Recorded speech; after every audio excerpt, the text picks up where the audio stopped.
I've daydreamed about ditching my iPhone for something simpler for a really long time now. To be honest, decluttering my home screen and setting boundaries with my use has been effective in fighting digital distraction most of the time, but the capability of quickly downloading an app that I need in a split moment has proven to be a recurring setback on my digital minimalism journey. So when Mudita, a mindful technology company, reached out asking if I wanted to try their minimalist phone, I'm sure you can imagine I jumped at the opportunity. This week, I'm ditching my iPhone and switching over to this minimalist phone because I want to see how different life can be without the distraction of unlimited tools and the pressure to always be online. I'm going back to the basics and letting my phone be exactly what it was originally intended for: communication. My smartphone is powerful, just like yours, but I'm sure you can agree that it can also be overwhelming.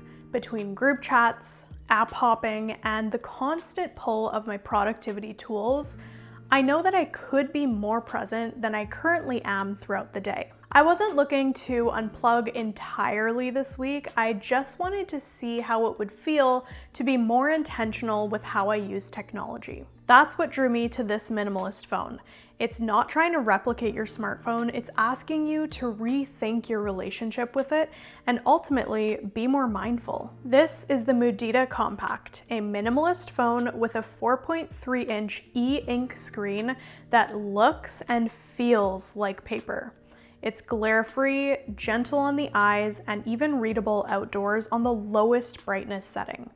It's built on a de-Googled operating system, which means there's no ads, no tracking, and no data harvesting. It's quite a pleasant experience, honestly, having full privacy like this. There's no app store by design, which helps reduce distraction, but some apps can be sideloaded if needed. And unlike many other minimalist phones, it doesn't skimp on modern conveniences, like USB-C and wireless charging, just to name a couple. The Kompakt isn't about removing everything, it's about keeping only what matters. One thing that I've learned about myself over my digital minimalism journey is that if a tool is readily available on my iPhone, I'm gonna use it, and sometimes a little too often. And while many of those tools genuinely enhance my life, there's a very fine line between my phone supporting my day and running it. So during this week, I didn't stop using modern technology, I just shifted it and used the tools within the Kompakt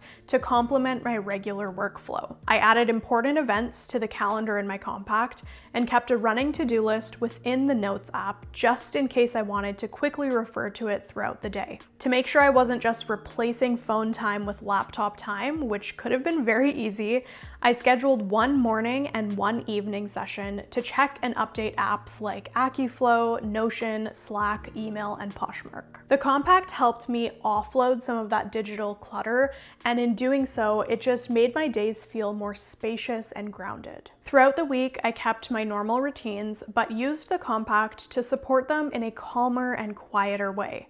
In the morning, I'd open the built-in meditation timer, which felt refreshing in a way I hadn't expected. It was really nice to be able to open up my phone without the temptation of an app-filled screen.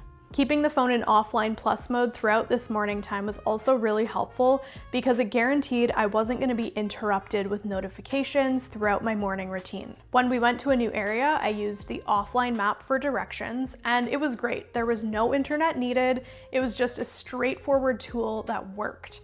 It definitely felt strange at first to be offline in that way, but the freedom definitely grew on me. When I had a few minutes to spare, especially when I was out of the house, rather than my typical routine of checking various apps on my phone, I found myself reading a lot more and just soaking in the moment, kind of like a meditative state when I was waiting. And at night, I'd switch on offline plus mode, which physically cuts off the modem and microphone for full digital disconnection. Of course, there were things that I had to let go of during this week. I couldn't tap to pay or use my banking apps, and the camera isn't one that I would use for content, but I quickly realized that bringing my wallet and camera with me wasn't really a burden. It just felt normal, and it released me from the attachment that I previously had to my iPhone. It was definitely a reminder that simplicity is powerful. The battery lasted nearly the full week as a result of it being used primarily for texting and calling, and honestly, my iPhone could never boast that feature, so it was a nice change. The Compact reminded me that digital minimalism isn't about restriction, it's about freedom. Freedom from mindless scrolling, from always being available, and from letting your phone decide how you spend your time. Whether you're just starting your digital decluttering journey or you're a parent like me trying to model healthier screen habits, this phone offers a gentle, practical shift. If you've been curious about stepping back from digital overload or you're looking for a calmer, more private way to stay connected, I genuinely recommend exploring the Mudita Kompakt. It's not a downgrade, it's a reset, and sometimes the most powerful tech is the one that lets us put it down. You can find the link to this phone below, as well as an exclusive discount for regular orders. A big thank you to Mudita for sponsoring today's video, and thank you for joining me here today. For more content on digital minimalism, you can check out this playlist here. I'll see you in the next one.